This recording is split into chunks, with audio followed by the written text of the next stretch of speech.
Hey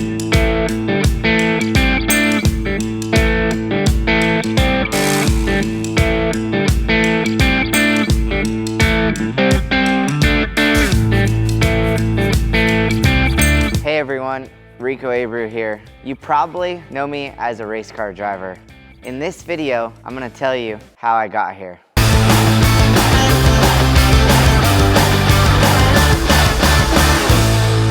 Rico Abreu!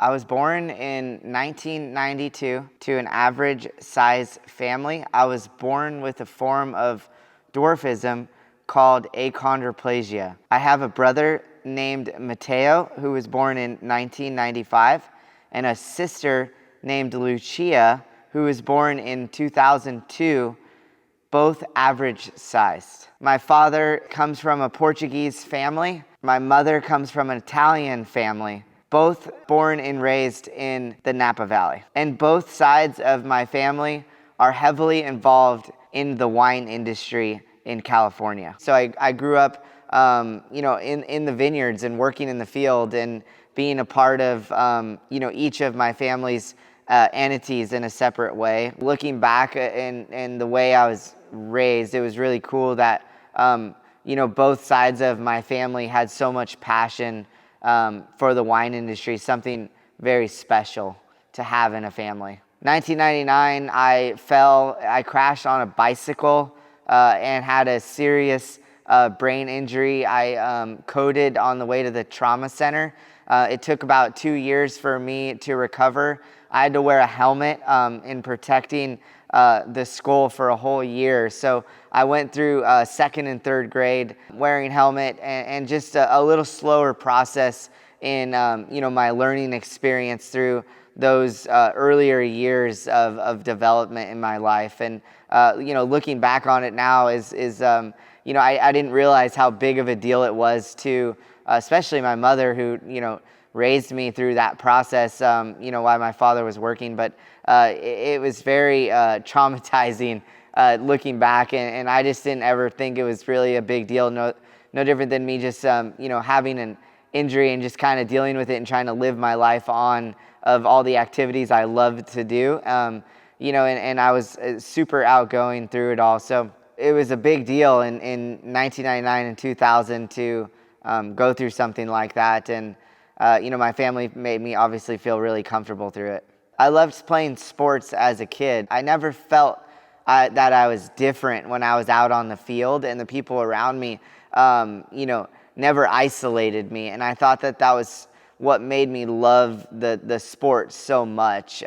From baseball to wrestling to showing, livestock at the fairs. And I think that's really helped me grow to be the person I am today and how outgoing I've become. I began showing pigs in 2001.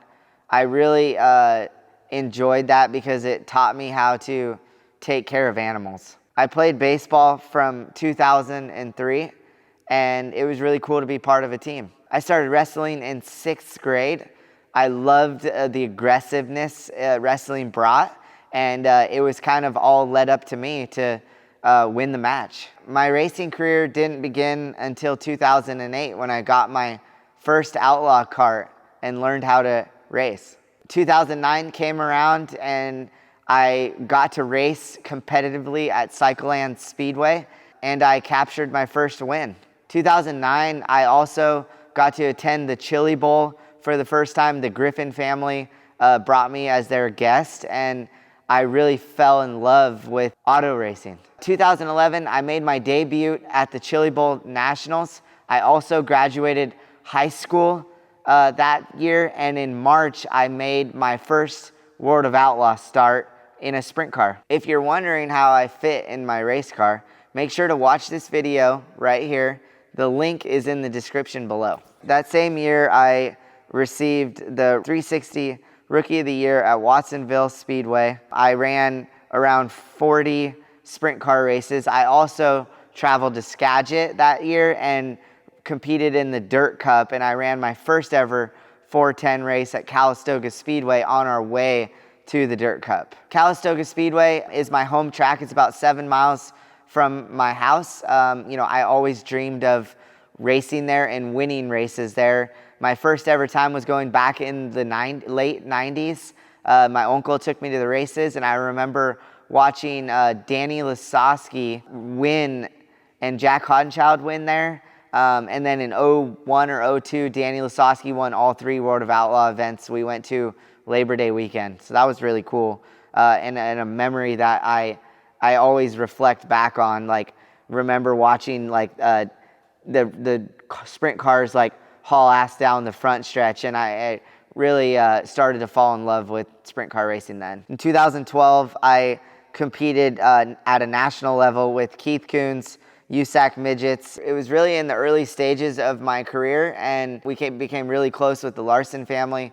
Kyle was just transitioning from sprint cars to midgets and stock cars, and I felt that in order for my career to keep accelerating, we wanted to kind of follow Kyle Larson's path, and Keith Kunz was the way at that time. And just to get extra seat time, Toyota had an incredible development program, and I envisioned just the learning experience that Keith Kunz brought. I got to race with the Kading family, Paul Silva, and then wanted to one day get to the NASCAR Cup Series. I also made the Chili Bowl A main that season. I won the B main, so I still have a plaque in my room with the ticket of my mother and father's seats, and then it's a B main plaque for winning the B main, and locked into the Chili Bowl A main. Leading into 2013, racing full time with Paul Silva and Keith Kunz back and forth. I was running about 110 races a season. That same year, I met my wife, Megan. In 2014, I won my first World of Outlaw race at Thunderbolt Raceway. I won the USAC National Midget Championship.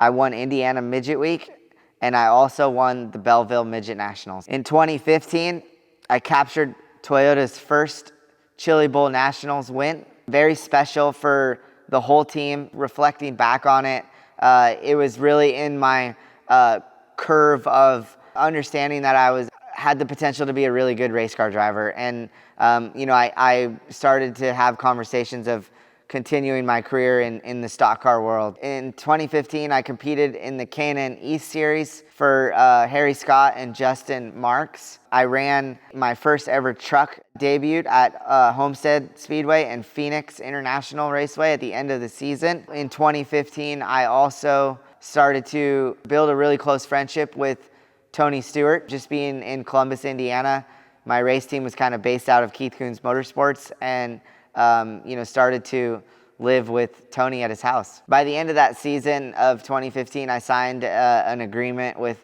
Thor Sport and Toyota to compete full-time in the NASCAR Camping World Truck Series. In 2016, I went on to win the Chili Bowl. I moved to North Carolina just to be more involved with the NASCAR environment. I continued to race sprint cars and midgets. I won the Ironman.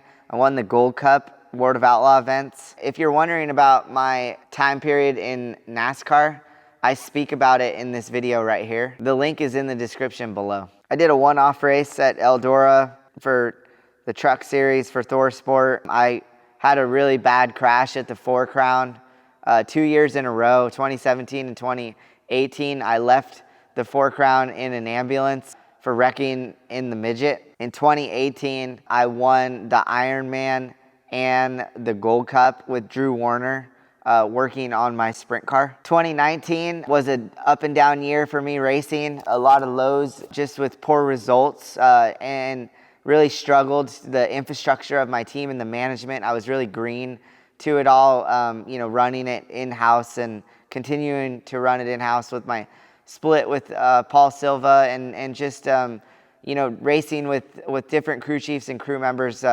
It became really difficult at times. At the end of the season, I won 9 out of the last 12 races I ran, and I swept the Trophy Cup, which is a big 360 race in California. We won all 3 nights.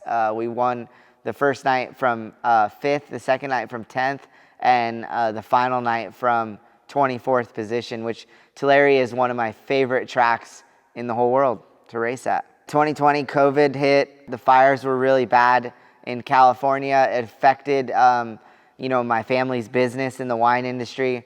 We had lots of land lost from fire impact, which was really sad and emotional to be a part of that in the Napa Valley. And in a good way, it was really, a clean slate for some of our entities and brands. Zach Middlebrooks joined my team in 2020 to become the head mechanic on my sprint car. Built an incredible bond with Zach, working on my car for over 5 years now. I purchased my first t-shirt trailer in 2020. Megan and I had a van, and we wanted to continue to grow the Rico brand, and I knew in order to grow it, we had to be able to display more merchandise at the races. So we purchased a 30-foot trailer from T&E Enterprises. Since then, I've really focused on my sprint car team, with Ricky Warner joining my team in 2022 and Brady Forbrook joining in 2023. In 2023, I proposed to my partner Megan, and we got engaged and married in 2024. 2024 also marked my first year competing nationally with the High Limit Series. I chose to race with High Limit because, first and foremost, my relationship with Brad and Kyle and their vision for the sport of sprint car racing. I've become very inspired by people really passionate with dirt racing and wanting to grow the industry. And I just felt like it was the right time for me to support them. And that brings us to 2025. It's been an incredible ride so far, and I hope there's more to come. We're just going to continue to work hard at everything we love to do, and we're very fortunate to be living out our dream life here. I really appreciate you guys being invested in my story. Make sure to click subscribe on this YouTube channel as we continue to grow it, and head over to shoprico.com and grab some cool merchandise.